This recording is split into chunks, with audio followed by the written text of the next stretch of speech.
Hello friends, my name's Christopher. Welcome back to A Garden Named Bill.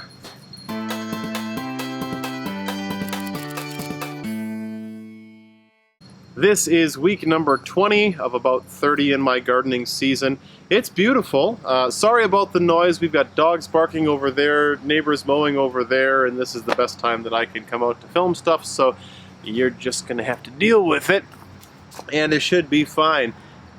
This is definitely high summer. I got all sorts of stuff in different stages of growing and harvesting, and I'm really pleased. It feels like how I would normally feel 3 weeks ago, if that makes any sense, because the hot weather crops, all the squashes and tomatoes and peppers and things are just a little bit delayed. But I'm very pleased with a lot of things. Let's go into the overview shot. So just behind the red potting bench in my backyard, we do have those beautiful hydrangea. They're just so thick and wonderful. This vine is actually just a weed, but I'm growing it out hopefully for a craft project later. We've got 2 huge sunflowers over there and one over here that are about 11 or 12 feet tall. I reseeded that back bed this past week, been harvesting tomatoes, and really in frame here, corn. And it's looking pretty good. In fact, I will get in frame just to show you some perspective. See, this is nice. I'm 6'5". Some of my tassels are a little bit higher than that, which is good. This is popcorn, and it's hybrid, and I have no idea really how it's going to look. We'll be cracking this stuff open pretty soon, but I'm very pleased with it. I only really have 2 true tasks this week ahead. One would be to, as seedlings are coming up in the newly seeded area, cover this with some sort of mesh or whatnot to keep the bunnies out as needed. And 2 is going to be to do some weeding. So there up against the fence you can see the remnants of just a few thistles that I have. It looks bad, but this is really the only section here. It's really not too terrible, but the weeds are so under control in my garden this year that I don't just go around weeding all the time. When these suckers get big before they have their flowers come out and they get ready to spread their seeds like crazy, I just come out with one of my 5-gallon buckets and pull them all up and then dump them on the weed compost pile in the corner back there. And that won't take me too long. I'll probably spend half an hour out here pulling up weeds and just enjoying the garden, you know what I mean? But anyways, it's a definitive task. And once that's out, I'll be able to see how well my blackberries are doing, because they are coming in. They finally got established after having a really tough beginning. They're doing nice. We're doing very nicely now. And I am rambling. So we're going to start our highlights in the exact same section, because this I redid last week.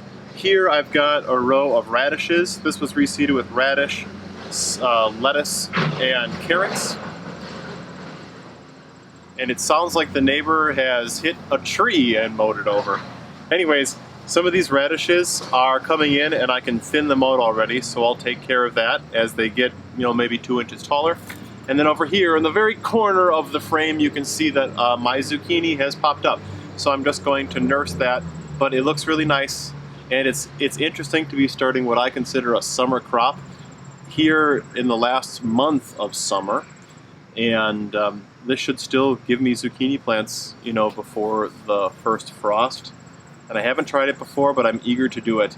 And I'm so pleased. I harvested this last week, I think two heads of cauliflower that were in this chunk here, because I know this zucchini is going to get big and fill in this space.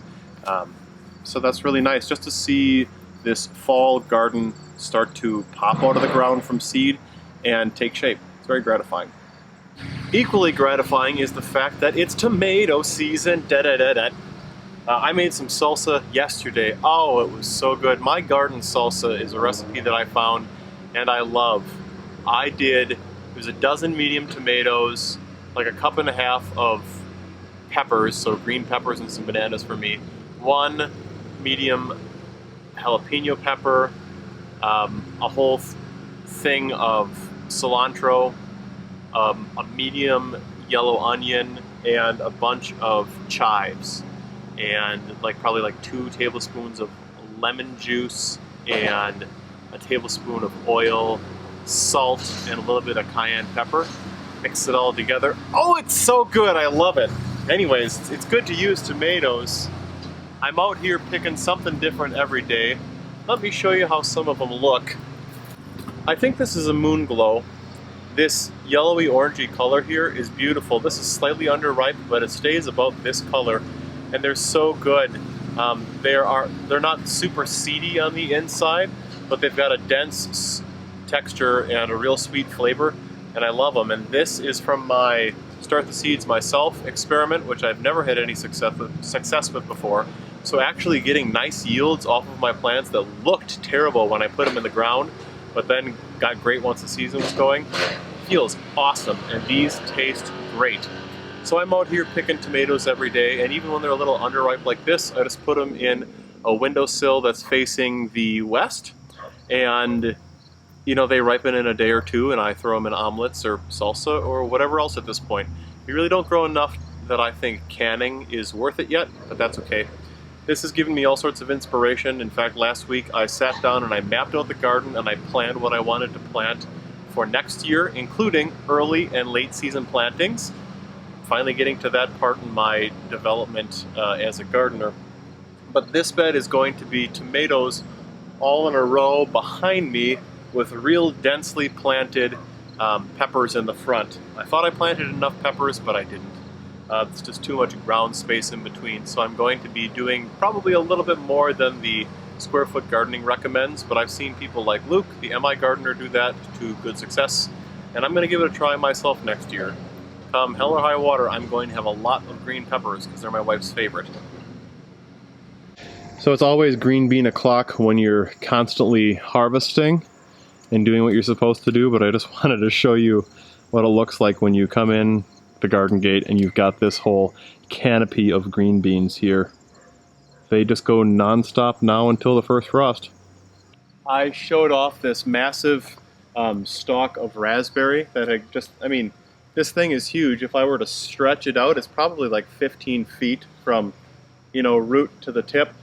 What I'm going to do, probably this fall yet, similar to what I did in the spring over here, I'm going to take this, bury the tip down here in a space that I want to fill out a little bit more, and then in the spring that'll send shoots up, and those will be what produces, this particular variety of black jewel raspberries in the spring. But I'm just still so flabbergasted by this. This species isn't producing anything on the Primacanes. This is the black jewel, whereas the Sherneman variety, my normal ones, are just full to the gills. Oh, I just hit a bee. Sorry, bee. That's all I have to say about this. A quick note about this section. I'm feeling great about the asparagus. The 14 plants of the original 20 crowns that I planted are doing really well. They've got a nice cluster of asparagus. The fronds that they've sent up look beautiful. All of the strawberries that I transplanted last week have taken. So even the runners that were on some of those mature plants that I got in a barrel have set, and they're starting to create, juvenile mother plants. I'm very pleased, and I can only imagine how gorgeous this is going to look in the spring, and then at the end of next summer, as these established plants send out more runners and it fills in even more. I'm really excited, but I'm wondering, for anybody who has asparagus and who planted crowns recently, should I get another pack of 10 asparagus crowns and fill in the spaces that didn't come up, or should I just let it be, and why? So please let me know down in the comments below. Additionally, at the end of this shot, you can see I've got mint, and the mint has gone to flower, which is fine. It's full of pollinators, and mint is definitely a weed. That sucker spreads. I've been able to contain it in the corner of this bed, the asparagus and strawberry section. My question to you is, do you think I should put it in one of these half barrels for the future? This is going to be more than enough for the roots to have a similar living situation as they do in the raised beds. I don't know. Is it taking up too much space? Is it good? Is it bad? What do you think and why? Check it out! I finally staked down my fruit trees. Did that this weekend. Decided to do it essentially a year ahead of schedule. I still had lots of greenery on the stems here, and I thought they are malleable enough. I'm going to do it because they're just going to brown and set over the next 2 months. So I think I'm going to keep these staked up for sure through the end of September, maybe through the end of October. They look so good. I can't believe how much like the peach tree filled out. And this is the Granny Smith apple right here behind me. The Macintosh looks great. That didn't really require a whole bunch. My Bartlett pear really spread out and looks wonderful now because all of those shoots are going straight up, and now it's got levels. I learned a lot. I was reading about the espalier training of young juvenile trees, and I was so happy to do something about it. So I wanted to take a second just to show you what it looks like in my yard for a while. Should be interesting to mow around, you know. And then I also wanted to take a second, this is just pure guilty pleasure, but look at me, you know. This is how I look, etc., etc., etc., and here's how I looked 1 year ago. Hello everyone, it is Monday the 20th of August, 2018. And I thought we'd start off our garden tour on this side as opposed to over there like we normally do, and we'll go over some of the smaller trees that rarely make it on camera to start.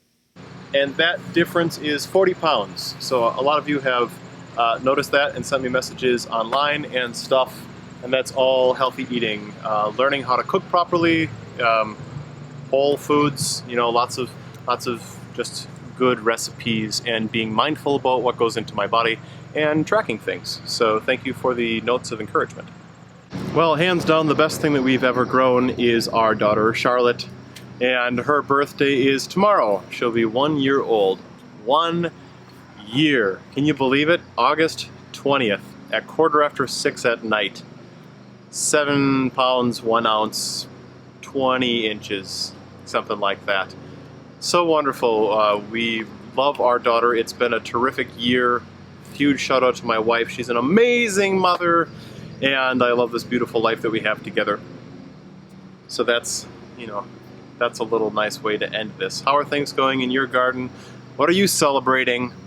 Let me know down below. And thanks a lot for watching. And if you're in the mood for something fun, check out the rest of my garden tour from this time last year. Aside from checking out Fat Chris, you can see what I actually acted on and what I didn't. You know, what I said I was going to grow versus what I actually grew this year. And it's a fun walk down memory lane for me, and maybe it will be for you. Thanks a lot. Happy gardening. We'll catch you next week. Bye.